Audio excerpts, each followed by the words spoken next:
Boa noite, meu nome é Sibeli Bustamante, eu sou diretora do Nesp, junto com o Leandro Miller. O Nesp é uma empresa que faz publicações, eventos e cursos também na área editorial e de conteúdo digital, tá? Principalmente a área de comunicação em geral. A gente tem 2 pós-graduações aqui no Rio de Janeiro, uma pós-graduação em gestão editorial, que já tem bastante anos, já estamos na 7ª turma agora, uma pós em escrita criativa, e a gente faz alguns cursos livres também. Essa palestra sobre apresentações eficazes surgiu de um treinamento que eu fiz com uma empresa chamada SOAP, Standard of the Art Presentations, que é a sigla para SOAP. Eles trabalham aqui no Brasil, em São Paulo, e eles fazem a vida preparando apresentações para outras pessoas e dando treinamento para as pessoas se apresentarem. Eles já fizeram apresentações para todo mundo que você pode imaginar, para situações de crise e etc. Eu fiz esse treinamento na época que eu trabalhava numa agência de comunicação chamada Impress Porter Novelli, em que eu era designer e tinha que fazer muitas apresentações, às vezes para treinar o cliente também em situação de crise, das coisas mais loucas do mundo, tipo empresa de petróleo que teve derramamento de petróleo no mar, esse tipo de problema que a gente tem que contornar e saber como falar e inventar um jeito de apresentar o que precisa ser apresentado da melhor forma possível para contornar uma crise. Muitas dessas coisas que eu vou apresentar hoje também tem a ver com a minha experiência como professora, preparando slides e apresentações, minha experiência como orientadora de TCCs e etc., e a galera surtando porque faz um trabalho ótimo, mas não necessariamente faz uma apresentação legal do TCC, e por aí vai, certo? Então, vamos lá. Quando a gente tem que fazer uma apresentação, né, as reações a apresentações geralmente variam. Chega, né, tenho que apresentar meu TCC, tenho que fazer uma apresentação apresentar um trabalho num congresso, tenho que apresentar um pitch de vendas, ou qualquer coisa que seja, as reações sempre variam, né? Variam entre a desconfiança do, oh meu Deus, vou ter que apresentar um trabalho, né? Para o medo, oh meu Deus, por favor, não, pede para outra pessoa aí do trabalho fazer, porque eu não vou conseguir. Ou o pânico, em geral, que é aquele, não! Isso se deve principalmente por quê? Por causa do PowerPoint em branco, que é uma das coisas mais complicadas desse mundo, né? Por onde eu começo, o que eu tenho que fazer aqui? Eu estou lá com o meu TCC, estou com o meu artigo todo preparado, eu sei tudo que eu tenho que falar, mas eu não sei como fazer ou o que colocar nessa desgraça desse PowerPoint em branco aí, né? Ele é super intimidador.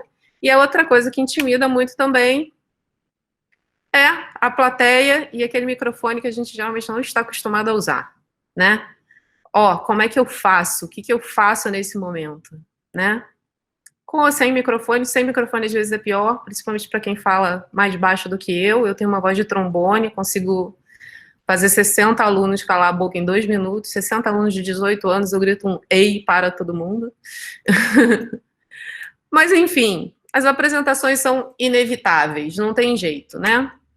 Pode ser uma aula, pode ser uma palestra, uma apresentação em congresso, pode ser que você trabalha numa empresa e tenha que apresentar algum resultado de semestre, de bimestre, de anual para um conselho, para os seus empregados, né?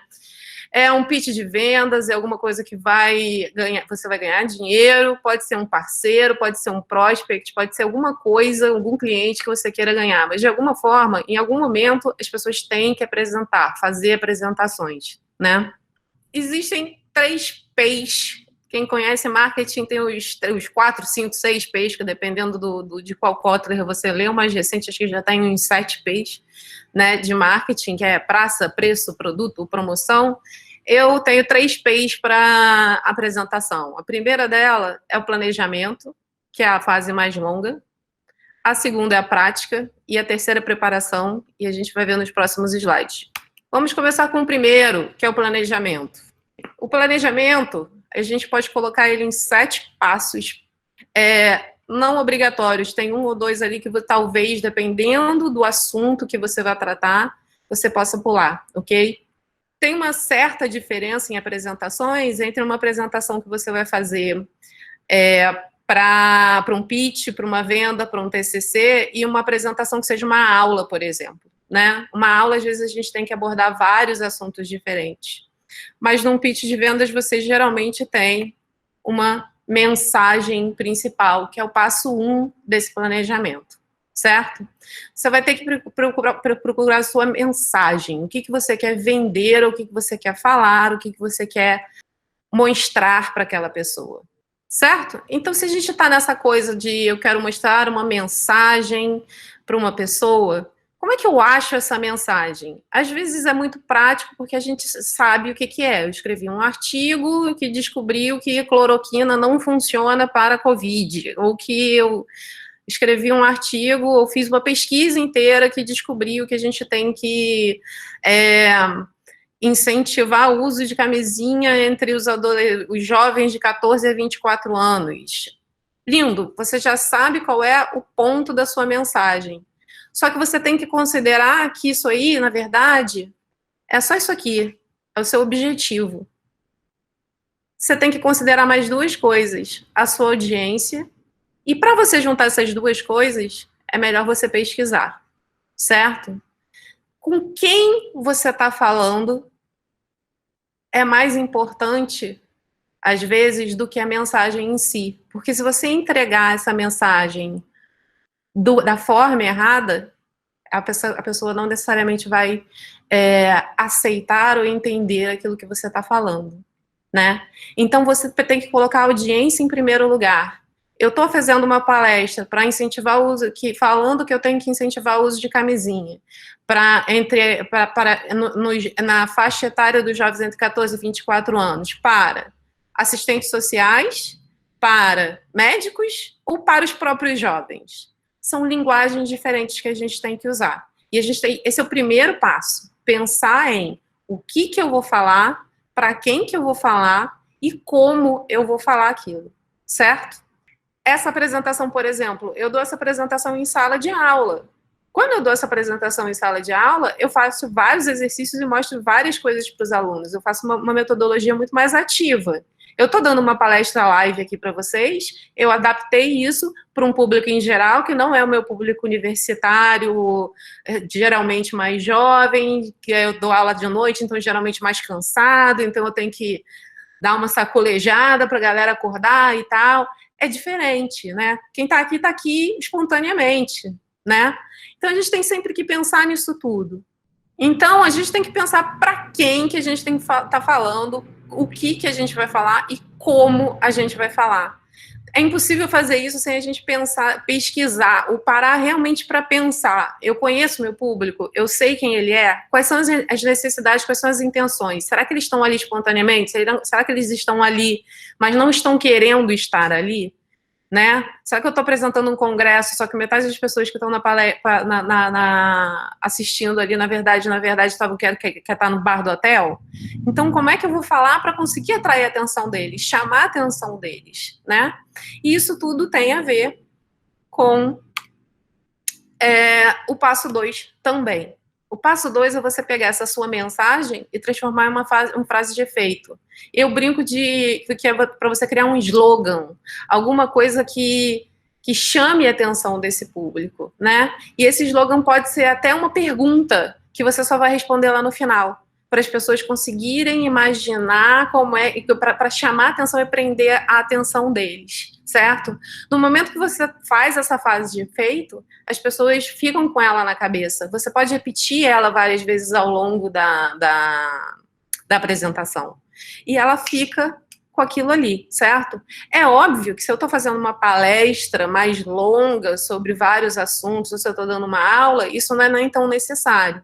Mas, num contexto de que eu estou apresentando um artigo, ou eu estou fazendo uma venda, é interessante fazer isso, né? É interessante a gente pensar nessa mensagem e transformar numa frase de efeito. E aí, Deve estar todo mundo me perguntando, tá, e quando é que começa esse negócio de PowerPoint? Espera, tá? Espera o PowerPoint. Deixa o PowerPoint quieto no canto dele. Porque ele não entra aqui nem no passo 1, nem no passo 2, nem no passo 3. E o passo 3 é fazer um roteiro. Por favor, não façam essa cara. O roteiro não é uma coisa, oh meu Deus, vou ter que virar roteirista, vou ter que estudar aula, fazer aula de enredo, narrativa, criação de personagem. Não é exatamente isso, mas é que para a gente evitar essa intimidação do PowerPoint, para evitar que a gente fique fazendo um slide atrás do outro, sem saber exatamente como conectar aquilo ali, e sem evitar o retrabalho de depois olhar e falar assim, tá tudo errado, não, isso aqui, eu demorei meia hora fazendo esse slide, mas eu vou tirar. Começa no papel, começa no Word, começa na mão, começa num caderninho, começa em outro lugar, certo? E aí, o que acontece? Qual o primeiro? O que o roteiro tem? Roteiro vem de rota, né? É o caminho que você quer levar as pessoas. Roteiro é uma história. Roteiro é uma coisa que você vai contar uma história. Contar histórias une as pessoas. Contar história faz com que as pessoas se envolvam na sua narrativa, certo? Por quê? Porque o ser humano é baseado em história. Desde que a gente... Se a gente desenvolveu como humanos e como humanidade, como sociedade, foi porque teve história. Foi porque alguma pessoa contou para outra que aprendeu alguma coisa e a partir daquilo ali a gente foi desenvolvendo. Muito antes da ideia de escrita, tinha história oral. Isso é muito importante. É muito interessante a gente pensar e lembrar disso na hora que a gente está escrevendo nossa apresentação. Conta uma história. TCC, a primeira coisa que eu falo para os meus alunos, vocês que tem que apresentar o TCC, você não está apresentando os resultados do seu trabalho, você está contando a história de como você fez uma pesquisa. Tranquilo? Passo 1, começa do início. Qual é o objetivo principal do primeira coisa que você vai fazer? Passo 4, na verdade, né? É o início. É o quê? O objetivo é chamar atenção e causar interesse. É fazer as pessoas olharem para você assim, igualzinho essa menininha. Que interessante aí, ela tá falando alguma coisa, ou ele tá falando alguma coisa que pode ser útil para mim. Como é que a gente vai fazer isso? Entregando uma mensagem, entregando uma pergunta, entregando alguma coisa que vai fazer as pessoas olharem e falar, tá bom, você me pegou aí, tô interessada nessa história, certo? Esse é o principal objetivo do começo do seu roteiro, tá? Chamar atenção e causar interesse. E aí a gente vai para o passo 5, que é criar o meio, certo? O roteiro tem o início, o meio e o fim. O principal objetivo do meio é manter a atenção do seu público, não deixar eles dormirem. Mas como é que a gente vai fazer isso? Como é que eu vou... Os meus dados são chatos. Tem algumas coisas que a gente pode levar em consideração para pensar, né, em como manter a atenção desse público naquilo que você está falando. Mesmo que você não seja uma pessoa carismática, mesmo que você não se considere, porque eu acho que todo mundo tem uma capacidade de desenvolver carisma. E tem várias coisas que a gente pode fazer para tentar manter a atenção desse público, certo?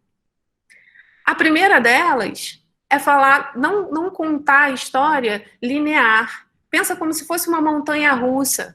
Fala dos pontos altos e baixos, como é que eles foram superados e a consequência do sucesso, certo? Eu tenho uma brincadeira com os meus alunos que eu falo assim, poxa, a gente olha para o Facebook, a gente olha para o Netflix e a gente só conhece os pontos altos da história deles. Parece que eles são imbatíveis. Só que assim, no fundo, todas aquelas histórias tiveram pontos altos e baixos. Se a gente parar para assistir o filme lá, acho que é A Rede, né? Que é do Mark Zuckerberg, você vê os pontos altos e baixos do Facebook. Por quê?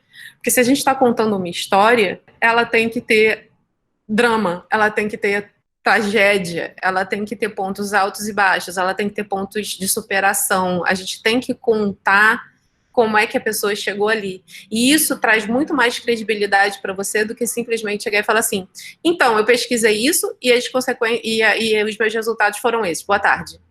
Se você contar os seus altos e baixos, as pessoas geram identificação com as pessoas.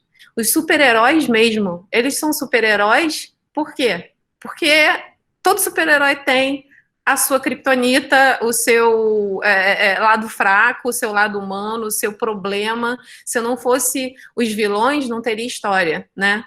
Se o Batman matasse Coringa no começo do filme, acabou o filme, né? Então a gente tem que pensar nisso e tentar ver como é que a gente pode gerar identificação com o público. Outra coisa, além de gerar essa identificação com o público, mostra só o que você pode mostrar, faz as coisas diferentes, procura o seu potencial, procura aquilo que você pode fazer que os outros normalmente não conseguiriam mostrar ou não conseguiriam fazer. Faz o seu jeito, procura a sua voz. É ela que é mais importante do que qualquer outra coisa. Cada ser humano é diferente, cada ser humano vai ter uma coisa diferente para mostrar, mesmo ensinando a mesma coisa. Se a gente pensar em história, a gente vai ver que a grande parte das histórias segue o que o Joseph Campbell conta, que é a jornada do herói, né? Que está em 12 passos. Mas nenhuma história é igual a outra, né? A gente pode pensar em todos os romances. Menino conhece menina, menino tem algum problema menino e menina tem algum problema para ficar junto, superam algumas coisas e terminam felizes para sempre. Com exceção de Romeu e Julieta, que a história é meio triste no final. Mas enfim, o que acontece ali? A gente continua lendo romances, apesar de saber que a estrutura vai ser a mesma, né? Por quê? Porque cada história é diferente uma da outra, né? Então tem sempre alguma coisa que você vai mostrar que os outros não podem mostrar, certo? Ou que você pode fazer diferente. Uma outra coisa que eu acho muito importante e parece besteira, mas fale sempre a verdade. A gente não pode mentir. O passo 6, que é o fim. O fim tem que ligar todos os pontos ao longo da sua apresentação, certo? Então, contei uma história, mostrei isso, aquilo, outro. O fim não são só os resultados da sua pesquisa. O fim não é só... pensa numa novela em que todo mundo está esperando, né, que no final o mocinho e a mocinha principais fiquem juntos. Mas tem várias outras coisas ali, né, várias histórias paralelas que a gente tem que mostrar. Então não é só isso, certo? Se a gente está falando de fim, a gente não tem só que falar, apresentar os nossos resultados e acabou. Os resultados são o começo do nosso fim. E as conclusões? O que a gente está sugerindo que deva ser feita após aquilo ali, né? O que a gente encontrou de interessante no meio do caminho que deve ser pesquisado, avaliado, levantado como pontos além do esse aqui é o fim da minha apresentação, certo? Lembra que eu falei que o slide era o final? Pois é. O passo 7 é o passo de fazer os slides. Por quê? Porque agora você já tem um roteiro. Eu vou mostrar para vocês o roteiro que eu fiz para fazer essa apresentação. Quem está aqui desde o começo vai identificar o que eu fiz. Deixa eu achar aqui. Vou descolorir aqui, porque eu fui colorindo à medida que eu ia fazendo os slides. Eu comecei o meu roteiro da minha apresentação fazendo isso aqui. Na verdade, eu pus alguns pontos, né? E aí eu fui imaginando. Olha como é que a gente já falou sobre o pânico do slide em branco, a intimidação do microfone, a necessidade de fazer apresentações, os 3 P's. Aí eu comecei a falar do planejamento. Aí eu pus a mensagem, o slogan, que eu chamei de falar essa frase que resuma, né, que passe a mensagem, roteiro, encara a apresentação como história, a audiência se identifica com personagens, o começo, o meio, manter a atenção do público, falar de pontos altos e baixos, como foram superados, mostre só o que você pode mostrar, dinâmica e veracidade, o fim, que liga todos os pontos da apresentação. E aí agora a gente vai começar a falar de slides, depois a gente vai para a prática e preparação do que são os outros 2 P's que a gente viu aqui em cima. Eu criei o meu roteiro aqui. Eu só fui começar a fazer slides depois que isso aqui já estava já estava bem organizado, na verdade. Por quê? Porque se eu fosse começar no slide, eu não ia saber por onde começar. Muito mais rápido eu fazer isso aqui, certo? Muito mais rápido eu fazer isso aqui e falar assim, não, eu acho que roteiro vem antes de slogan, então eu vou pegar e vou fazer isso aqui e vou jogar para cá. E aí eu, pronto, tá, tudo bem, mudei minha ordem, já fui, já foi, já fiz. é muito mais rápido a gente trabalhar desse jeito. Eu podia ter feito isso na mão, às vezes eu faço isso num caderno, numa folha de A4, rapidamente e tal. Então, comecei com os meus slides. E aí entram algumas dicas para a gente fazer slides que sejam mais efetivos, ok? O primeiro dele é que o excesso de texto no slide cria um concorrente com o apresentador. E geralmente o apresentador perde, certo? Por quê? Porque mesmo eu tendo repetido aí 20 vezes, 30 vezes a mesma frase, vocês vão parar de ler e vão parar de prestar atenção naquilo que eu estou falando. É muito difícil. Principalmente se a pessoa tiver um nível de educação. Quanto mais alto o nível de educação da pessoa, mais difícil ela não ler um texto que está na frente dela. Porque o que está no slide é importante. Então eu tenho que ler. E se eu estou lendo, eu não estou prestando atenção nas pessoas. Essa ideia de multitasking não existe, certo? As pessoas ficam com necessidade de ler aquilo que elas estão vendo no PowerPoint. Se você sabe o que você vai dizer, você não precisa escrever. E se você está falando alguma coisa, você pode mostrar ao invés de falar. Que é o meu próximo ponto. Não fale, mostre, certo? Eu não preciso escrever... A venda de café no Brasil é muito importante, porque o Brasil é um dos maiores exportadores de café do mundo desde do século XVIII, e ele foi muito importante porque isso, aquilo, outro, inclusive teve a política, cara, eu coloco um café e eu falo. O café tem, quando a gente vê essa imagem, a gente praticamente sente o cheiro do café e sente o gosto do café. A ideia é essa, certo? Usar imagens que falem de emoções, porque elas chamam mais atenção. Usar imagens que reforcem a mensagem que a gente está passando. E usar mensagens que demonstrem situações daquilo que você está falando. É muito mais importante você colocar uma imagem falando sobre a importância de usar máscara e falar sobre a importância de usar a máscara do que escrever. É muito importante usar a máscara num bullet lá, num marcadorzinho do PowerPoint, certo? Imagem chama atenção, as pessoas se conectam com ela, do mesmo jeito que eu estava falando com se conectar com histórias, né? Então, a gente contar uma história é muito mais interessante do que simplesmente fazer uma apresentação abstrata. Contar história ajuda a gente a fazer esse início, meio e fim. Pensar nesse início, nesse meio, nesse fim. Tente estimular os sentidos, seja colocando um café que tem uma cara aromática, seja entregando alguma coisa que as pessoas possam mexer, seja uma folha de papel com alguns dados extras, alguma coisa que estimule os outros sentidos, tá? Isso quem me ensinou, e foi muito legal, foi minha professora de literatura, e ela organizava uns cursos, uns seminários entre a gente, porque literatura lá no segundo grau, né, cada um teria que ler, sei lá, 60 livros para passar, na minha época era vestibular ainda, para passar no Enem tinha que ler 60 livros. Então, o que ela fazia? Ela separava as turmas em grupos e cada mês ou cada bimestre, não lembro, aquele grupo lia um livro e apresentava para os outros alunos.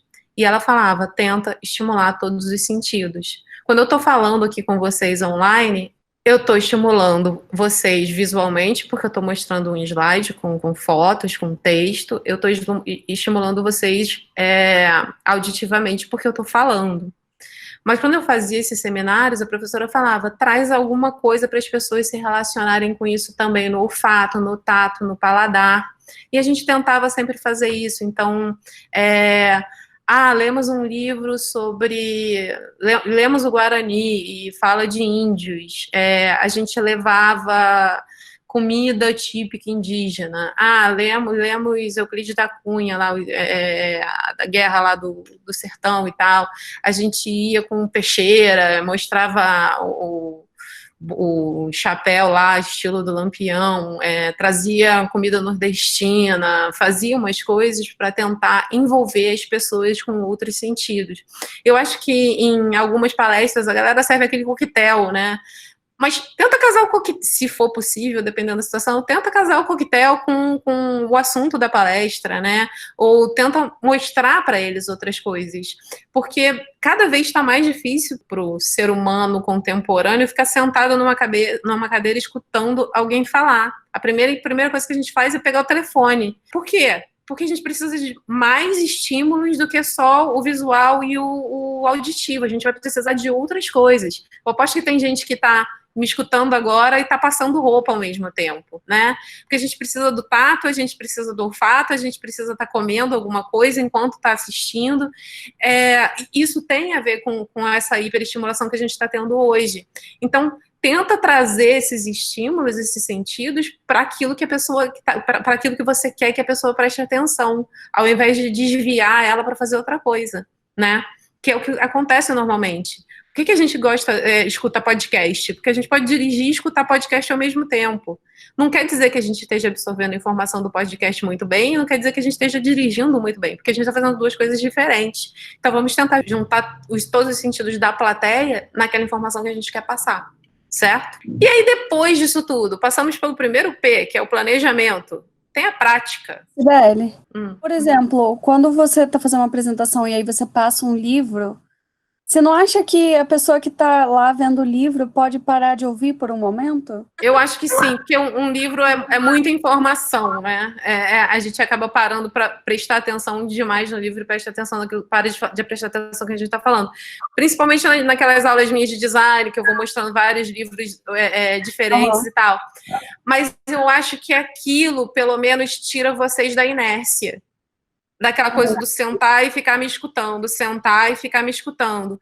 Mesmo que eu tenha que repetir, ou mesmo que eu tenha que falar mais devagar, ou mesmo que eu tenha que parar e deixar vocês verem um livro e depois voltar para a aula, é mais interessante do que deixar vocês parados o tempo todo. Entendi. Eu não sei quem está falando, eu acho que é a Karine. É a Bianca. Bianca, oi. Bianca, você estava nas aulas que eu usei aqueles QR Codes, por exemplo? Sim. Lembra? Que eu usei os QR Codes, é um instrumento de aula que eu posso fazer uma pergunta, cada um responde levanta o QR Code numa área diferente e eu passo o QR Code da apresentação na tela. Aquilo dá uma sensação de imersão para vocês. Vocês estão segurando alguma coisa que nem é importante vocês olharem, mas vocês estão com alguma coisa na mão também, né? Vocês sabem que daqui a pouco vai ter uma pergunta, então vocês ficam mais presos na matéria do que numa apresentação só expositiva, né? É muito mais interessante, porque aí eu tenho os resultados imediatos e eu posso discutir com vocês depois, certo? Entendi, obrigada. É um jeito da gente conseguir chamar atenção, né, de outras formas. Deixa eu ver se eu consigo achar um outro exemplo, porque tem muita gente aqui que não é meu aluno, mas nas minhas aulas a gente faz muito isso, assim, eu pelo menos tento fazer muito isso.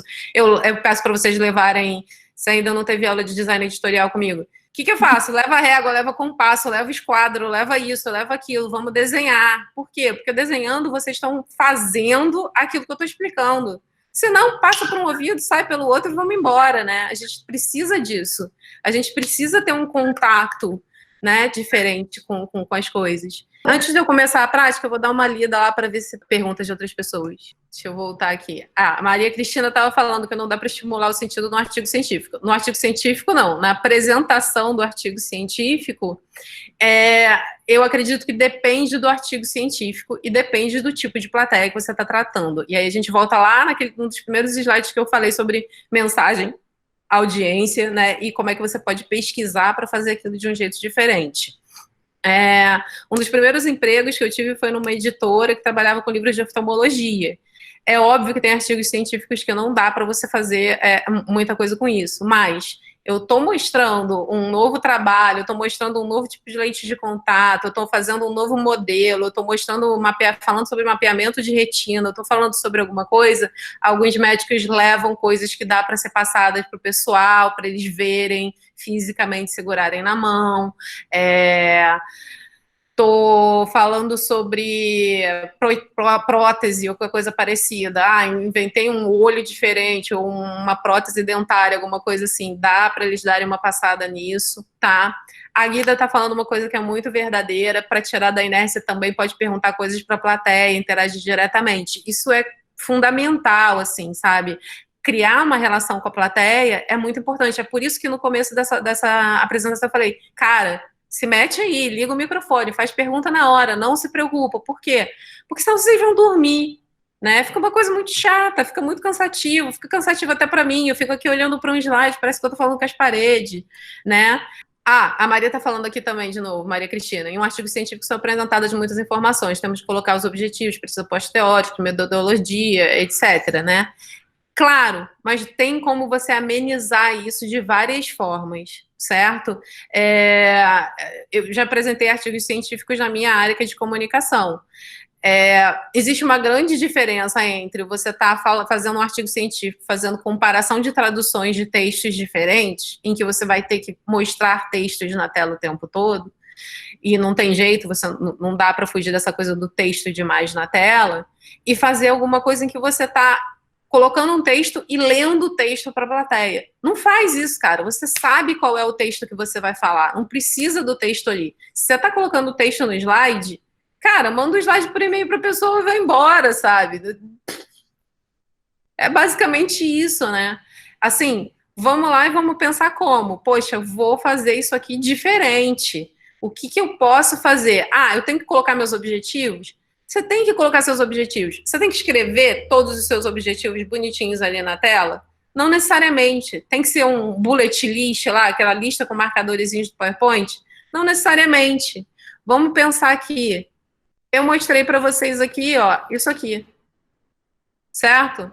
Eu queria mostrar quais eram as opções que vocês tinham para evitar o excesso de texto. O que eu falei? Use imagens, e aí eu tinha 3 pontos que eu podia ter apresentado para vocês como um bullet point aqui embaixo, né? Eu podia ter escrito emoções, eu nem lembro quais são os outros, emoções, não sei o que, não sei o que, não sei o que aqui. Mas o que eu fiz? Coloquei fotos que traduzem isso. Em vez de eu escrever o texto, vocês devem estimular as emoções por forma de fotos emotivas. Eu coloquei só uma palavra e uma imagem que representa aquilo. Aí depois eu fiz a mesma coisa aqui. Reforça a mensagem. Coloquei uma mensagem. Aí depois eu fiz a mesma coisa aqui. Demonstre situações. Eu usei essa imagem agora por quê? Porque a gente está em época de pandemia. Se eu for apresentar essa mesma aula daqui a 6 meses, se Deus quiser, a gente não vai estar mais em pandemia, eu vou usar outra coisa, né? Sei lá, vou usar alguém incentivando a fazer alguma coisa para ecologia, sustentabilidade, alguma coisa que vai causar alguma emoção em quem está assistindo essa palestra novamente. Então, eu não sei se eu consegui ser clara para você, Maria Cristina, sobre a diferença entre mostrar objetivos numa lista de objetivos, escrever objetivos e colocar 3 listas, ou colocar 4 slides que eu vou passar rapidamente, certo? É óbvio que vai depender, tem ciências que são muito duras, e aí não dá para fazer isso. Mas usando de criatividade, eu acho que dá sempre para a gente dar uma melhorada, e não ficar aqueles slides chatos, né? Eu tenho um aqui, se der tempo eu mostro para vocês, que é maravilhoso. Isso aqui é incrível. Olha o slide que o cara apresenta numa apresentação sobre exportações de bananas em toneladas. Não dá para ler. E isso estava no PowerPoint. Isso aqui é inútil. Não dá para as pessoas absorverem essa informação. Por mais que elas estejam interessadas, a gente tem que dividir isso de uma forma que dê para as pessoas entenderem. Né? Isso aqui está na minha aula de visualização de dados que eu dei segunda-feira. Segunda não, terça-feira passada. Depois vai para o YouTube. Mas, cara, isso aqui não dá. É intragável, assim.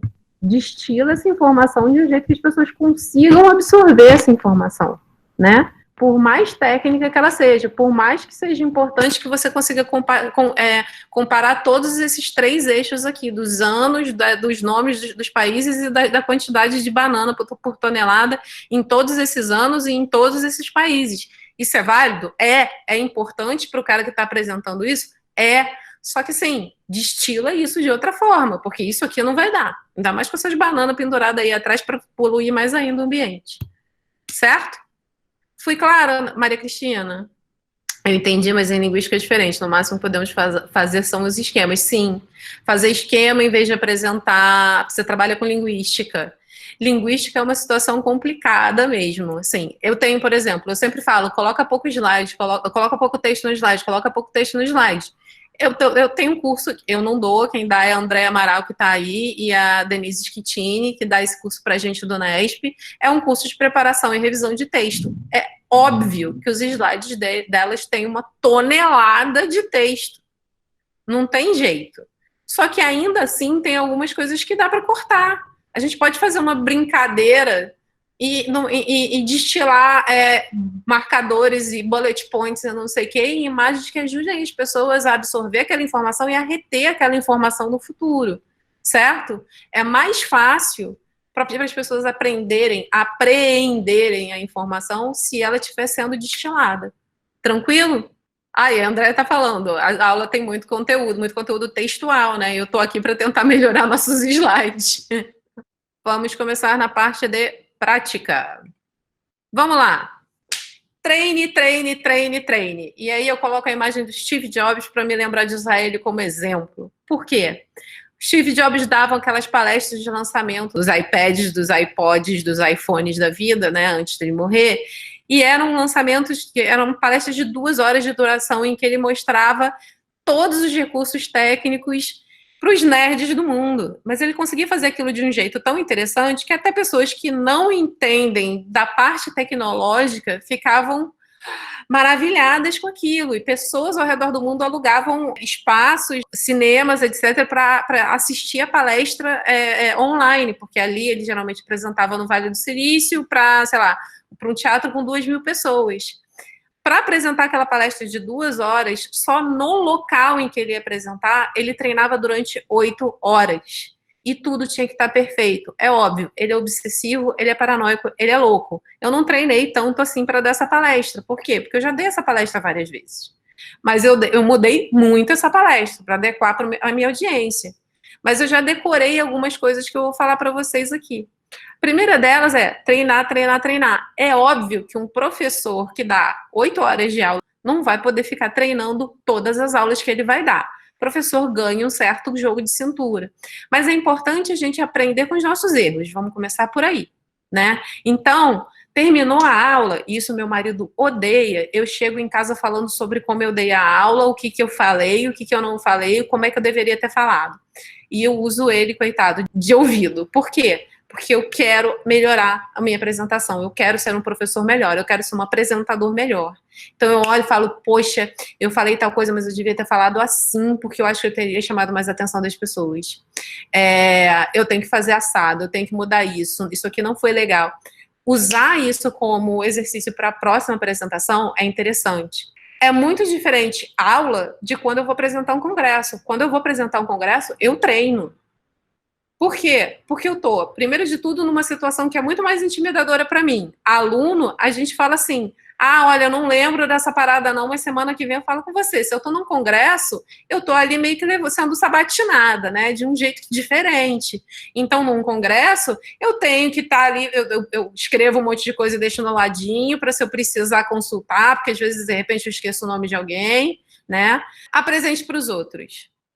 Por quê? Porque se as pessoas não conseguiram entender, faz tudo de novo. Muda. Tem alguma coisa errada. Pergunta o que eles acharam. Pergunta onde é que eles dormiram. A minha mãe tá aí online assistindo essa palestra. Oi, mãe. E eu já fiz isso com ela. Apresentei palestra para ela de, sei lá, minha defesa de dissertação. Ela jura que não entendeu nada, mas eu sei que ela, pelo menos, poderia ver e falar assim, tá legal, tá dando para ir, tá funcionando, é isso aí mesmo e tal, não sei o quê. Eu faço isso. Eu preciso disso para eu me sentir mais confortável, para eu observar a cara da pessoa, porque se ela tá perdida ou se ela tá dormindo, eu tô fazendo alguma coisa errada, né? E testar. É essa parte do teste, né? Para a gente praticar aquilo que a gente está fazendo. Todo escritor, ou quase todo escritor, tem o que a gente chama de leitor beta, que é a pessoa que vai ler e falar assim, não gostei que fulana de tal morreu no capítulo 4 ou não, ela era muito legal, e algumas coisas desse tipo. E aí você pode conseguir com uma apresentação. A gente vai e apresenta para os outros, eles dão os resultados, ou eles dão o que eles acham para ver se a gente consegue melhorar. É óbvio que nem tudo que as pessoas falam a gente tem que levar em consideração, porque às vezes as pessoas nem não assistiram essa palestra, não sabem o que estão falando. Mas, enfim, é mais interessante desse jeito. Aí, como os elefantes nunca esquecem, vamos memorizar a sequência dos fatos. E quando eu estou falando a sequência dos fatos, eu não estou falando memorizar o texto todo e depois usar esse texto como se a gente fosse uma vitrola, né? Repetindo e falando rapidamente tudo que a gente pensou, porque eu escrevi o texto todo e aí eu decorei, e aí eu memorizei, e agora eu estou falando para vocês desse jeito, porque eu já decorei e está parecendo que eu sou uma leitor automático de texto desses para cego, né? Não é isso. É a gente ter uma noção do que vem na frente, vem na próxima slide, entendeu? E conseguir fazer uma coisa que é encontrar ganchos lógicos entre eles, que é o que eu fiz aqui agora. E aí, o que acontece? Tem algumas palavras que ajudam a gente a fazer esses ganchos lógicos. A gente usa o quê? Por isso, portanto, que é... E aí a gente vai juntando esses slides de um jeito que eles vão passando suavemente, as pessoas vão se entendendo melhor, porque a gente está criando ganchos lógicos entre esses slides.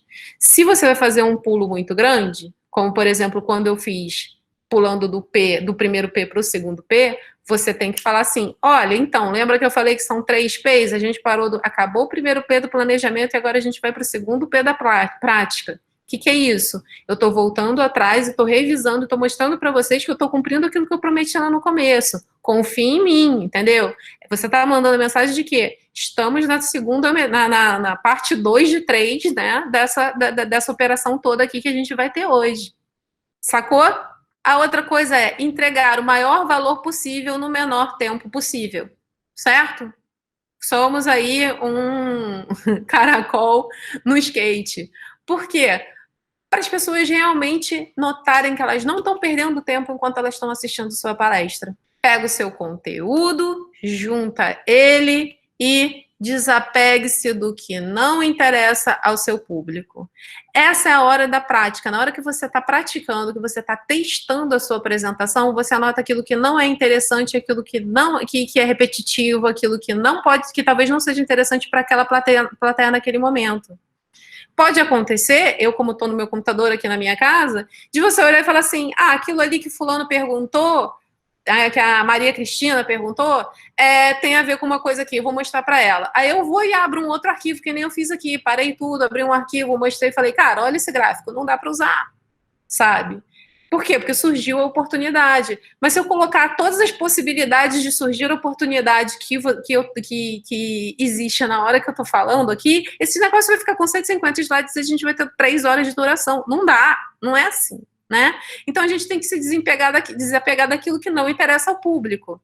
Vou dar um exemplo que é engraçadíssimo. Quando eu estava revisando essa palestra, eu tinha criado 2 slides. Esse e esse aqui. Deixa eu achar ele. Eles estão dizendo a mesma coisa. Eu tive que escolher um. Por quê? Porque eles estão repetidos, certo? Então, o que eu fiz? Eu cortei esse slide. Deixei ele aqui no canto, para se um dia eu quiser recuperar ele e tal, tá em outro arquivo, em outro programa, em outro tudo. Mas eu tirei ele. O que é? Corta, entrega o maior valor possível no menor tempo possível para as pessoas. Ninguém gosta de palestra sem conteúdo, certo? Então, vamos fazer uma palestra que entregue valor. E por isso, evitar obviedade. Porque evitar obviedade, coisas óbvias, deixam as pessoas com sono, as pessoas dormem. É aí que você perde seu público, né? Se a gente ficar falando muita coisa óbvia, vai cansar, vai dormir, vai dar sono. E aí a gente vai passar para o terceiro P. Passamos já por planejamento, prática e agora preparação. Você já está com seus slides prontos, você já testou seus slides. O que eu vou fazer agora? Primeira coisa, chegar cedo no dia da apresentação. Chegar cedo não é chegar na hora. Chegar cedo é chegar antes da hora. Por quê? Porque tudo que vai dar errado, segundo a lei de Murphy, vai dar errado. Então, chega antes da apresentação. Chega antes da aula. Chega antes do horário que você tem que chegar lá. Porque você pode perder o seu arquivo, ter algum problema no seu arquivo, por isso, leve um backup. Leve as fontes, se você está com PowerPoint, eu estou usando aqui a PT Sans, por exemplo, que é a fonte da minha empresa. Ela não tem em todos os computadores, ela é uma fonte gratuita do Google, mas eu tenho que instalar ela e tenho que embedar ela no PowerPoint, principalmente se você está usando fontes diferentes. Se você estiver aí usando Arial e Times New Roman, tá tranquilo, estamos em paz. Mas se você não estiver usando, você tem que levar as fontes. E outra coisa, não conte com a internet no lugar que você esteja. Porque eu juro para você, já fui em lugares com computador e não tem internet, eu não tenho como baixar arquivo. Eu estou apresentando esse trabalho para vocês na apresentações Google, que nem é o PowerPoint, certo? Ela está na nuvem. Mas é porque eu estou fazendo uma apresentação online, que se eu não tiver internet, eu não vou ter internet nem para apresentar, nem para mostrar a apresentação. E aí estamos garantidos. Na pior das hipóteses, eu vou usar o 4G do meu celular aqui e rotear para o meu computador. E vou fazer para palestra do mesmo jeito. Mas eu não conheço o local, não conte com a internet. Pode não ter. Eu já tive professores que iam dar aula para mim em locais sem internet. Eu esqueci de dizer que não tinha internet, até porque eu não pensei que ele fosse assumir que lá tivesse internet, presumir que lá tivesse internet com tanta facilidade assim. Ele chegou lá e eu tive que baixar a apresentação dele no meu celular para depois passar para um pendrive, para depois passar para descer na TI, para passar a minha apresentação para o pendrive, para eu poder pegar o pendrive e colocar no computador da sala de aula. Loucura! Atrasou o quê? 40 minutos a aula. Por isso, vamos voltar lá atrás, chega cedo. Porque tudo isso a gente consegue prever, se a gente chegar cedo. Né? Uma outra coisa, leve uma versão em PDF. Por quê? PowerPoint dá pau, PowerPoint dá problema, PowerPoint pode não ter PowerPoint no lugar, a versão do PowerPoint que você tem pode ser mais nova ou mais velha e abrir tudo errado. Então, salva uma versão em PDF. PDF, se não me engano, é Shift 4, Ctrl 4, que você põe e ele fica em tela grande, você não tem animação, não tem isso, não tem aquilo, mas você tem ali e consegue mostrar seu trabalho em tela inteira para todo mundo ver. Então, sempre grava uma versão em PDF, manda para o seu e-mail, coloca no Google Drive, faz 1 milhão de coisas. Mesmo que eu esteja num lugar que eu conheço há muito tempo, que é a sala de aula em que eu dou aula de design editorial, eu tenho meu arquivo num PDF, em PPT, no Google Cloud e no pendrive que eu estou levando para a sala de aula. Por quê? Se eu for assaltada no meio do caminho, eu vou chegar a tempo de baixar a versão que eu tenho no Google Cloud.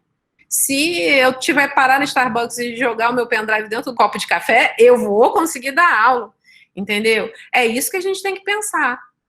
Tem que ter certeza que a gente vai conseguir garantir que aquela apresentação esteja ali, certo? Uma outra coisa que tem gente que fala, leva o PowerPoint impresso no cantinho, porque vai que dá tanta merda que você vai precisar, desculpa palavrear, que você vai precisar dar aquela apresentação sem PowerPoint. Pelo menos você tem ali o que você sabe que você vai falar a partir das folhas de PowerPoint impressas. Oi, meu nome é Aline, eu tenho uma dúvida.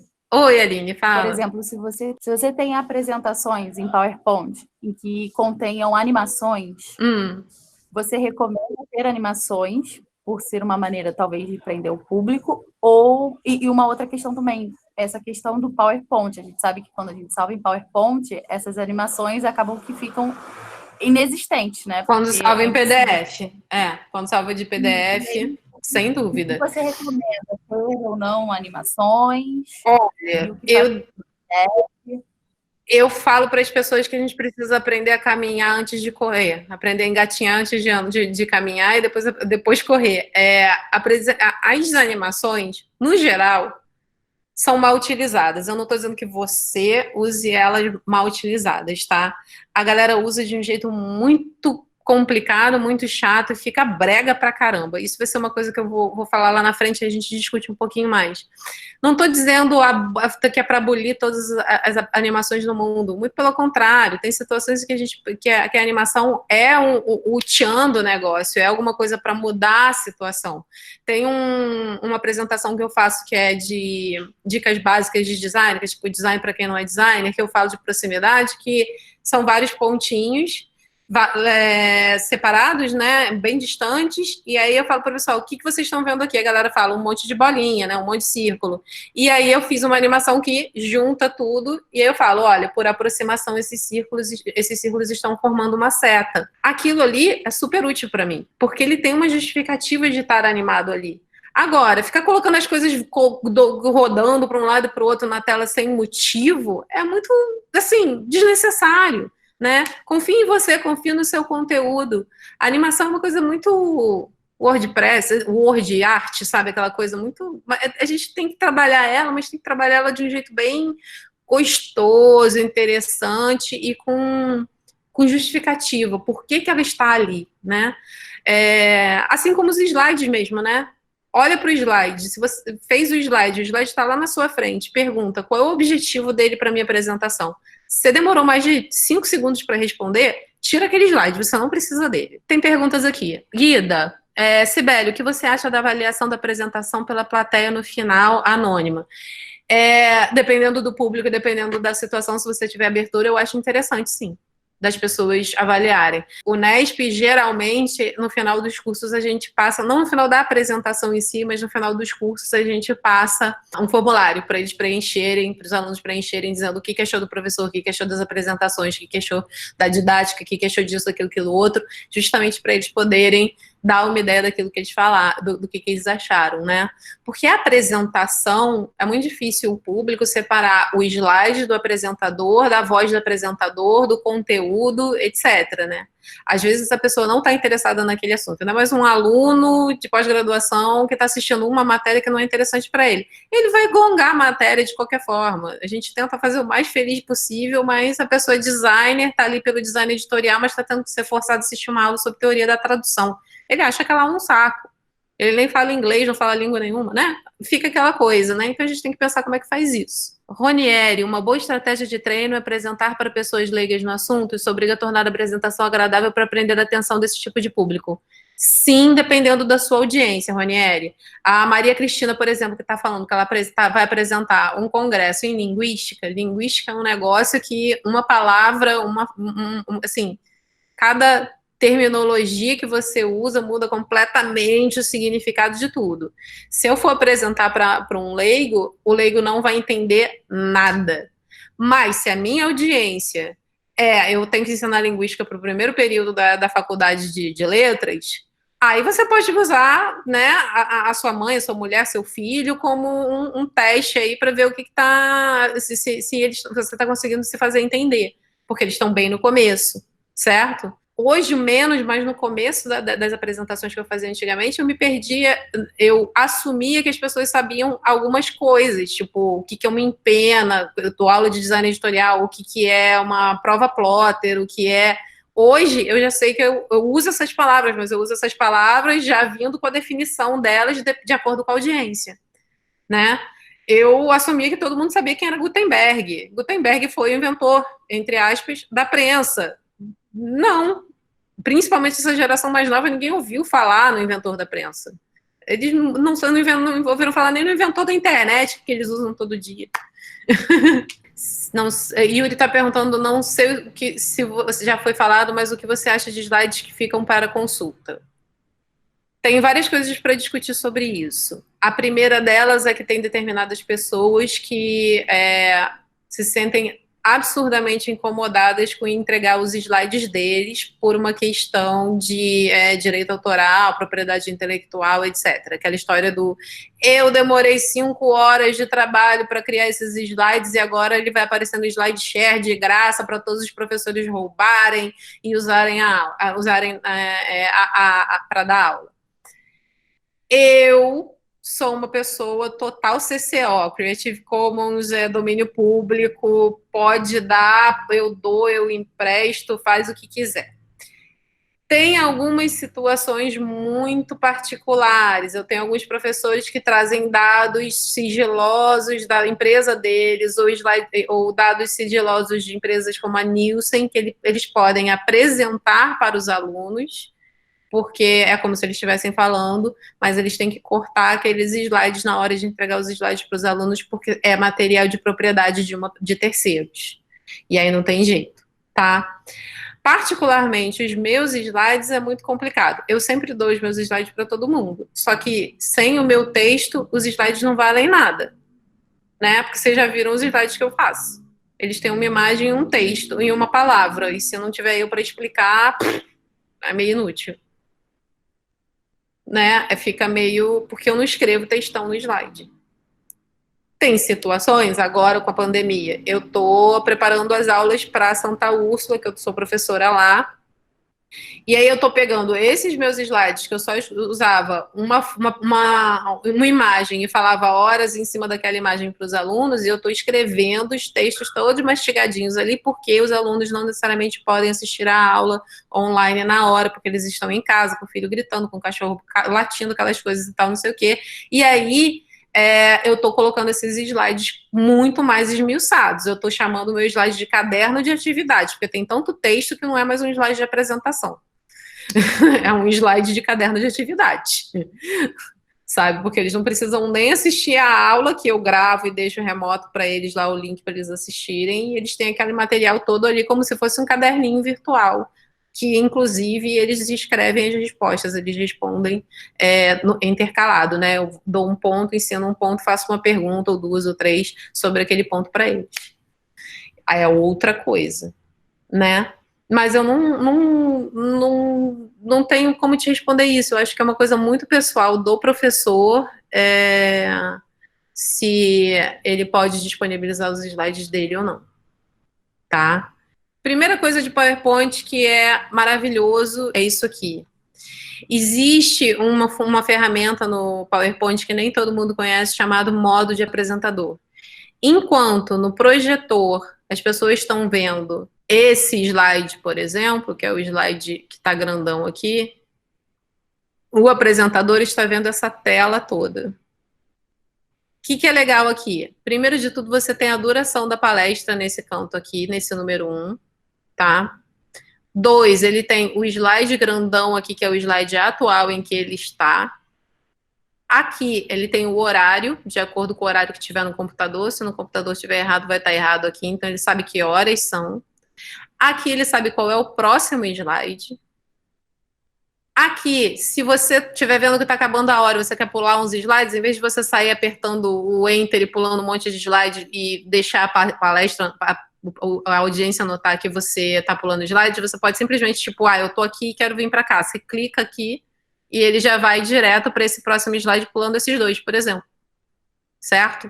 E uma outra coisa muito legal é que você pode fazer anotações. Então, eu, por exemplo, que sou uma pessoa que esquece nome, esquece data, e quando eu estou dando história do design, isso é maravilhoso, porque eu escrevo os nomes e as datas das pessoas aqui, porque eu não vou lembrar na hora.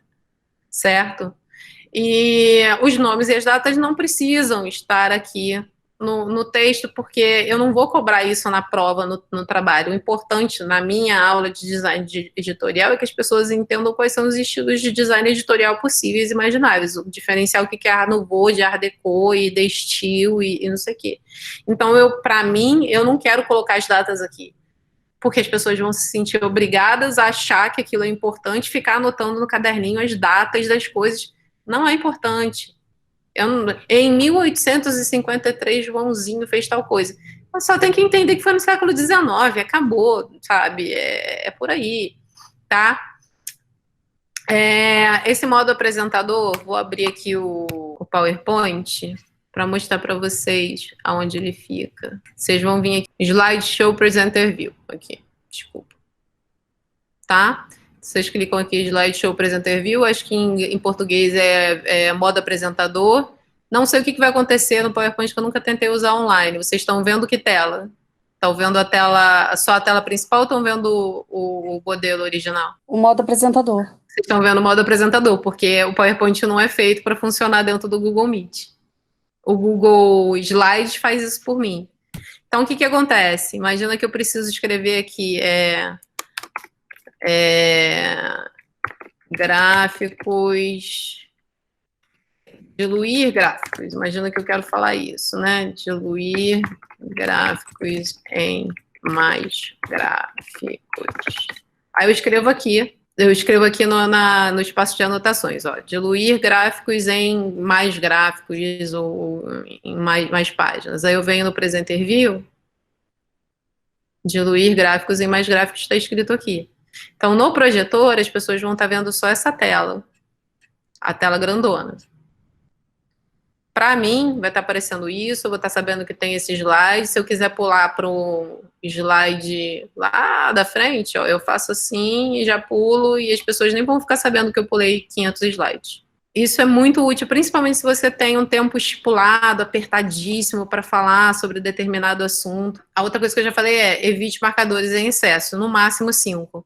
Marcadores são essas bolotinhas aqui. Quando você faz uma lista muito grande, as pessoas acham que aquilo que é importante. Eu tenho uma sensação empírica que advogado gosta muito de usar listinhas, buletezinhos, porque eles estão acostumados a escrever e ler textos que são leis que ficam parágrafos, aquele negócio lei, parágrafo, incisos e etc. Então, eles adoram bullets, né? Mas tem uma galera que pega todos os parágrafos do texto deles e transforma em lista. Gente, lista serve para a gente colocar em um grupo conciso informações pertinentes àquele grupo conciso. Então, se eu estou fazendo uma lista de compra, tudo bem, eu vou colocar bullet. Se eu estou fazendo uma lista de ingredientes para uma receita, eu vou colocar bullet. Mas eu vou colocar esses marcadores. Mas eu não vou colocar marcadores no modo de fazer, tá? O modo de fazer é um parágrafo, é um texto. Tranquilo? Isso é cansativo pra caramba. Às vezes tem uns slides que eu fico horrorizada, assim, tem 50 itens.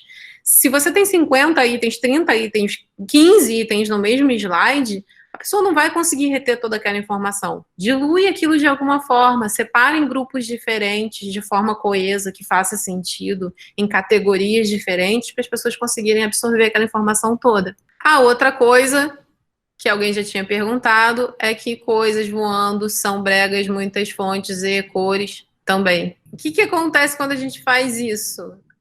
A nossa apresentação fica mais infantil, principalmente quando usa muitas cores e fontes, etc., né? As pessoas ficam mais atraídas pelos efeitos especiais do que realmente o conteúdo que você está apresentando, tá? E se você corre risco disso também. Você tem que pensar em para que você está usando aquela animação, né? Só porque a palavra é animação não quer dizer que a galera vai ficar mais animada porque está assistindo a sua apresentação.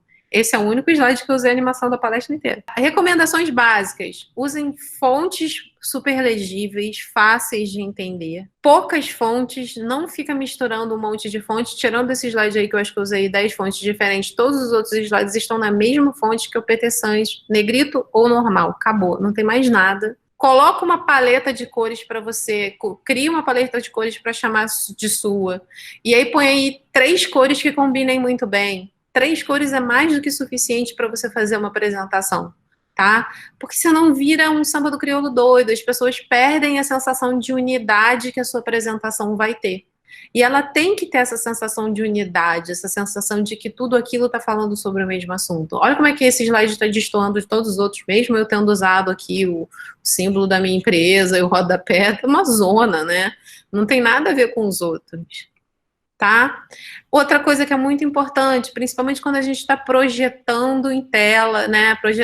Usando um projetor.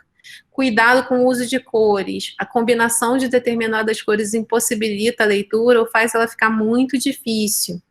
Então, testa, né? Cores muito claras e um tom muito claro não vai dar para ler. Verde com vermelho, nunca, porque daltônicos têm dificuldades com verde e com amarelo. A maioria dos daltônicos tem problema com verde e vermelho, com verde e vermelho. E a mesma coisa azul e amarelo. Principalmente se eles estão na mesma tonalidade, no sentido de vibração. Se você for colocar em preto e branco, eles vão ficar a mesma cor, aí é que eles não vão conseguir ler mesmo, tá? Tem cores que vibram quando elas estão juntas de um jeito incômodo, esse aqui é um. Se você for colocar muito texto assim, fica difícil das pessoas lerem. Esse aqui também, olha, o texto está muito escuro em relação ao fundo, tá tudo mais ou menos no mesmo tom, fica cansativo de ler. A gente não precisa de muitas cores, a gente não precisa de tudo isso para a gente fazer um trabalho legal, tá? tá? Isso aqui também, olha, um fundo muito clarinho, com a fonte muito clarinha. Fica difícil de ler. Dependendo de onde você for fazer sua apresentação, e nem sempre a gente sabe onde a gente vai fazer a apresentação na hora que a gente está preparando o PowerPoint, a gente vai ter um problema de luminosidade, né? A gente não sabe se a sala vai ter cortina para a gente poder fechar. É uma apresentação na hora do almoço, num lugar que não tem cortina para fechar, e aí o seu PowerPoint vai ficar super branco, super clarinho, porque ela está recebendo luz de fora da rua, né? E aí fica super difícil. Aqui em casa, por exemplo, eu tenho um projetor para dar aula, agora em tempo de pandemia a gente ligou o PowerPoint, ligou o projetor, tirou a televisão e colocou na parede para ficar assistindo filme. Mas, se é de dia, a gente tem que fechar as janelas, e aí não deixa o sol entrar, porque senão a gente não consegue ver nada. Fica tudo muito claro, tá? Ou muito escuro. Se for uma cena de guerra à noite aí, pode esquecer, eu tô vendo um preto na tela, e se for uma coisa muito clara, eu também não consigo ver nada. Né? Por quê? Porque a gente perde o contraste, porque a gente está dependendo da luminosidade, tá? Outra coisa, lembrar do fator distância. As pessoas às vezes me perguntam, qual é o melhor tamanho de fonte para usar na hora do meu PowerPoint? Não dá para te responder. Por quê? Porque a distância entre o projetor e o lugar aonde a imagem vai ser projetada vai variar. E a partir dessa distância entre o projetor e a imagem projetada é que eu vou poder te responder essa pergunta. Se o projetor estiver muito perto do lugar onde a imagem vai ser projetada, a sua tela vai ser pequena. Se o seu projetor estiver lá no fundo da sala, 10 metros de distância, você vai ter um telão aí do tamanho de um cinema. E aí você pode escrever em 12 que todo mundo vai ler, né? Então, o tamanho 12 sei lá, Times New Roman 12 e todo mundo vai ler. E aí, na hora que você chega o seu projetor muito perto da parede, ninguém vai conseguir ler nada, porque vai estar tudo pequenininho. Então, são, na verdade, 3 fatores, né? Aonde a audiência está, onde o público está, e aí o público pode estar lá longe ou lá perto, aonde o projetor vai estar e aonde a imagem vai ser projetada. Tudo isso tem que ser levado em conta, e nem sempre a gente consegue saber isso. Então fica difícil da gente saber, não, pode usar, lá você pode usar fonte 14 que não tem problema nenhum. Então, eu meto coquetel letrão enorme, todas as minhas fontes são enormes, mas eu uso pouco texto. Nem sempre, dependendo da situação, você vai conseguir usar pouco texto. A aula de preparação e revisão de textos é uma, a aula de tradução em que as pessoas ficam comparando textos traduzidos é outra, né? Não tem jeito, você está comparando um parágrafo com outro parágrafo, vai ter 2 parágrafos ali no PowerPoint, né? Para a gente poder comparar um com o outro. E aí, a gente vai ter que colocar muito texto no slide, mas a gente vai ter que ter uma noção de onde a gente vai dar essa aula, etc, etc. A gente tem que pensar nisso tudo, tá? E aí tem 2 outras coisas que eu quero mostrar, mas vai ser no PowerPoint. Uma é usar a linha guia e a outra é criar templates. E para isso, eu vou para o PowerPoint. São as 2 últimas coisas, tá, gente? O que acontece aqui, olha? Quando eu estou no meu PowerPoint, eu estou usando uma aula que eu dei, que eu nem me deu o trabalho de escrever o título aqui, mas enfim. É uma aula de visualização de dados que geralmente eu dou. Tá? O que acontece? Como é que eu faço para criar todos esses slides iguaizinhos aqui? Existe uma ferramenta no PowerPoint chamado Slide Mestre, tá aqui em Ver, Slide Mestre. E aqui você pode criar os seus slides mestres do jeito que você quer, com todas as variações possíveis, certo? Eu tenho uma variação com fundo escuro e uma variação com fundo claro, certo? Esse primeiro aqui é onde eu vou criar o básico. O meu básico é só um fundo escuro e, nesse caso aqui, a barrinha embaixo. E aí, depois, a partir dele, eu vou criando os slides submestres. Um que é para o meu título principal, outro que é uma variação em que eu tenho aqui um tamanho pequeno e tenho uma linha aqui. Outro que eu tenho esse tamanho todo aqui para eu preencher com texto, que eu nem recomendo porque o texto com a linha muito longa fica difícil das pessoas lerem à distância. Esse outro aqui que são para títulos que tem os subtítulos. Tá vendo? E eu vou criando esses slides, uma versão aí para 2 colunas, para quando precisar, outra em branco, para quando eu quiser só colocar uma foto, um outro que usa 2 terços para foto, 1 terço para o texto, e por aí vai. E aí eu repeti isso tudo na versão em branco. Certo? Criei isso aqui e salvei, e aí eu posso salvar aí como, sei lá, template master para todas as minhas aulas. Você fecha aqui, ó. O que acontece depois que você criou isso? Você pode salvar o arquivo e sair copiando ele várias vezes e salvar como template. Na hora que eu quiser inserir um novo slide, ele já vai vir todo aqui customizado. Todas as minhas possibilidades de slides para eu inserir. Então, eu quero um slide de 2 colunas do jeito que eu sempre uso. Tá aqui, pronto. Já inseri. Aí é só escrever o texto e fazer aqui o que eu quiser. Não quero bullet. Pronto. Criei. Eu gravei esse slide mestre em template para os professores. Deixa eu abrir aqui. Template Nesp. Quando os professores me pedem para... eu preciso dar uma aula para o Nesp, vocês têm vocês têm uns slides aí para seguir? Já está tudo aqui feito para eles, ó. E aí eu pus assim, olha, nome da sessão, título, exemplo de texto, ocupando 2/3 de slide, tópicos. Eu já criei um negocinho assim para eles verem como é que funciona, ó.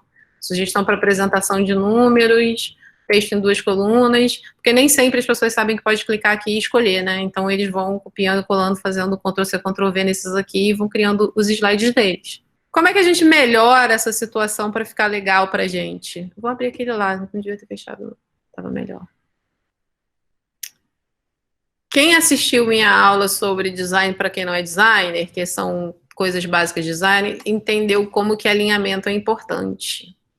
E o que eu faço aqui é mostrar para vocês as réguas e as linhas guias. Eu criei as linhas guias aqui para o meu trabalho, ó. Eu criei essas linhas guias e eu vou seguindo elas de um jeito... Peraí, slide mestre para vocês verem. Que os meus textos vão encostando neles. Olha, as minhas caixas de texto já vão sendo alinhadas aqui de um jeito que fica mais fácil de eu ter controle daquilo que eu estou fazendo. Olha, todas as minhas caixas de mestre estão marcadas. Eu estou usando uma regra de terços aqui e eu criei um cabeçalho aqui em cima, que é onde eu vou colocar todos os meus títulos dos meus slides. Tá vendo? Então, aqui na versão em 2 colunas, eu estou dividindo em 2. Mas, no geral, eu vou trabalhando com terços. Ó, 1/3, 2/3. E aí dá para organizar isso tudo de um jeito mais suave, mais tranquilo, para a gente saber onde colocar as coisas. Então, eu tenho uma imagem, eu coloco a imagem grande aqui, e eu coloco o texto aqui, por exemplo. Né? Mesma coisa aqui, eu fiz exatamente os mesmos slides, só que na versão em branco, para eu poder ter uma certa quebra. Eu estou usando 2 cores, eu não precisei mais do que isso, né? Apesar de que a minha empresa tem uma paleta de cores aí de que a gente usa 4 cores, normalmente eu fico nessa aqui, que é o roxo principal. Às vezes eu vou pro verde, que é a cor secundária que eu mais gosto da nossa paleta. E acabou, é isso, né? Essas colunas, se eu não me engano, quando você abre uma apresentação nova, deixa eu abrir uma apresentação nova aqui. Essas colunas, essas linhas guias. Vem com 2 linhas guias, tá vendo? Para você ver que essas linhas guias existem, você tem que vir aqui no View Guide, senão elas nem aparecem. E aí você quer saber como criar novas e não consegue criar novas e fica desesperado. Não fique desesperado. É clicar no Alt e empurrar. Se você clicar no Alt segurando, vai aparecendo mais linhas guias, tanto verticais quanto horizontais, tá? Só que isso não está escrito em lugar nenhum, não tem um inserir nova linha guia e as pessoas ficam perdidas, mas é isso aqui. E aí eu posso colocar minha linha guia em qualquer lugar, tá? Elas vão funcionar tanto no template quanto nos slides normal. Eu estou no slide normal. Se eu for para o meu slide mestre, ó, ele desapareceu. A base do slide mestre normal que você tem lá é isso aqui, tá? E aí você pode usar ela como base para mudar para outras coisas. Tem algumas coisas aqui que eu não uso de jeito nenhum, tipo isso, né? Para que eu vou querer um texto em que as pessoas tenham que deitar para ler? Mas vai que alguém precisa. Nunca se sabe. Tranquilo, galera?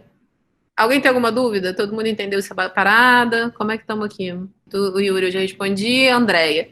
Sibeli, a apresentação de slides que tem disponível no Google é tão bom quanto o PPT? Elas se equivalem? Depende do que você vai fazer. Eu gosto muito da disponível no Google porque ela é mais leve, mais rápida, tá? Ela tem algumas coisas que não tem no PowerPoint, mas eu acho ela mais intuitiva, mais rápida, e ela fica na nuvem, que para mim é um lugar mais seguro de estar, assim, eu confio. Mas tem que tomar cuidado também, né? Porque você aperta o botãozinho, ela desaparece e tal. Tem que pensar nisso tudo.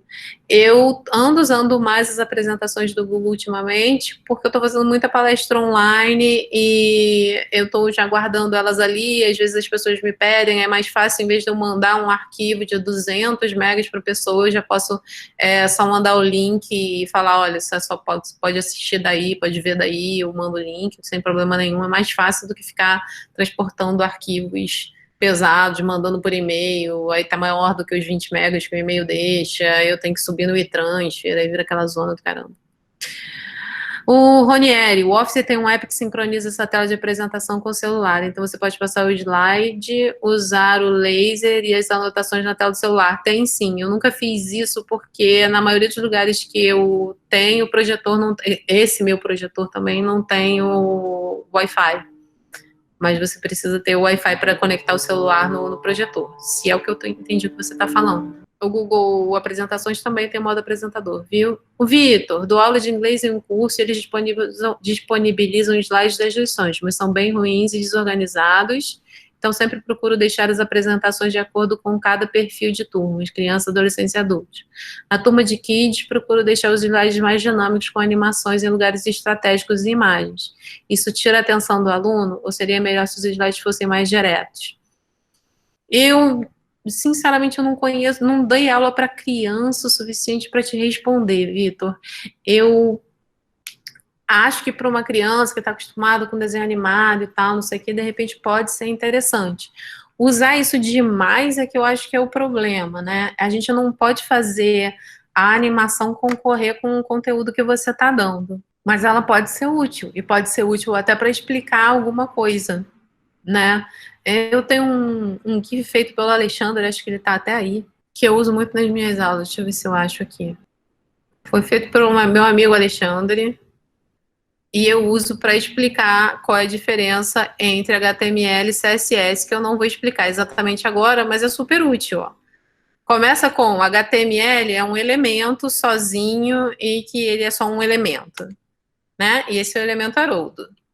Aí você tem o CSS. O que é o CSS? É você vestir, é você dar estilo àquele personagem. Então eu tenho o elemento Haroldo, que é o HTML, só que escrito cor laranja em CSS. Para explicar a pessoa a diferença entre HTML e CSS. Aí, ó, elemento Calvin com roupas, porque ele estava peladinho aqui. O CSS está colocando roupas no Calvin, e além disso, colorido, olha. E aí o Calvin fica colorido. Só que aí, o que é o tal do JavaScript? JavaScript é a interação entre os elementos. E a gente usou uma animação para mostrar que é a animação, o elemento do Calvin e do Haroldo interagindo entre si. Né? É óbvio que eu demoro mais nessa explicação e tem outros exemplos, mas eu uso uma animação para explicar uma coisa que é fundamental que as pessoas entendam. E eu acho o jeito mais lúdico de explicar isso. Certo? O uso da apresentação visualizada pelo celular. Sandra, você está perguntando isso das pessoas assistirem a apresentação no celular ou de você apresentar no celular? Não entendi. Ah, que você dá aula para jovens, você pode assistir pelo celular. Eu acho que, primeiro de tudo, coloque tipografia simples e grande, tá? Porque do tamanho das telas variam, mas no geral a tela do celular é pequena, não dá para eles ficarem lendo textinho muito apertadinho, tá? E jovem, por algum acaso, está gostando mais de tipografia sem serifa, bem limpa, bem Arialzão, então também isso.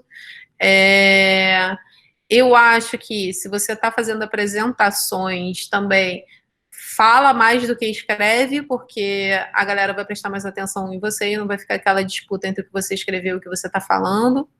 Também vale. O que mais? Acho que é isso. Em relação aos temas pré-estabelecidos do PowerPoint, são interessantes ou às vezes causam mais poluição visual do que ajudam? Olha, eu prefiro os temas pré-estabelecidos pelo Google, que são muito mais sóbrios, tá? Do que os do PowerPoint, porque o PowerPoint tem umas que são muito ruins de usar, são muito breguinhas, gente. transição entre os slides que você recomenda? Eu recomendo que, se você for usar, fazer muito rápido, para você não se perder e os alunos não resolverem pegar o celular na hora que enquanto a transição está acontecendo. Que um grande problema das animações e das transições é que elas demoram tempo para acontecer. E às vezes, naqueles 2 segundos, a pessoa resolve pegar o celular para olhar para o WhatsApp e perde a noção do que está falando. Guida, se eu uso Prezi, o que você acha? Eu já fiquei na mão com Prezi umas 3 ou 4 vezes, porque a internet, ou porque ficou pesado, ou porque etc. Eu acho que para algumas apresentações ele é maravilhoso, mas eu não confio nele porque eu não posso, por exemplo, baixar ele para uma apresentação de PowerPoint e salvar em PDF do jeito que eu posso fazer com apresentações do Google. Então eu tenho um medo de ficar na mão quando eu uso ele, nesse sentido, em situações chave. Se for uma apresentação que eu estou apresentando, faço no Prezi de boa, me amarro. Para apresentação vista no celular, tem que ser fazer na vertical? Não, porque o celular de todo mundo vira para horizontal, né? E eu acho que na horizontal as pessoas estão acostumadas, pensar aí no Netflix e etc, que as pessoas assistem na horizontal. Então elas vão ver que aqui que dá para virar a câmera, né? Destravar lá o modo retrato e virar a câmera e assistir no horizontal. Tem alguma forma, Sandra, tem alguma forma de testar a apresentação no celular antes de acontecer efetivamente? Tem, você pode criar um Google Hangout entre você e você mesmo, se você tiver 2 contas ou etc, e ver a apresentação via Google Hangout.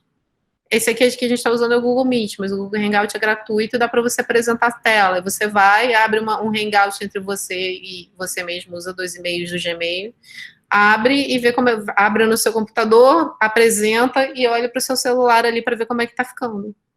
Muito obrigada, pessoal. Tá todo mundo aqui agradecendo. Eu que agradeço vocês pela confiança, pelo carinho, pela disponibilidade de tempo, pela preferência.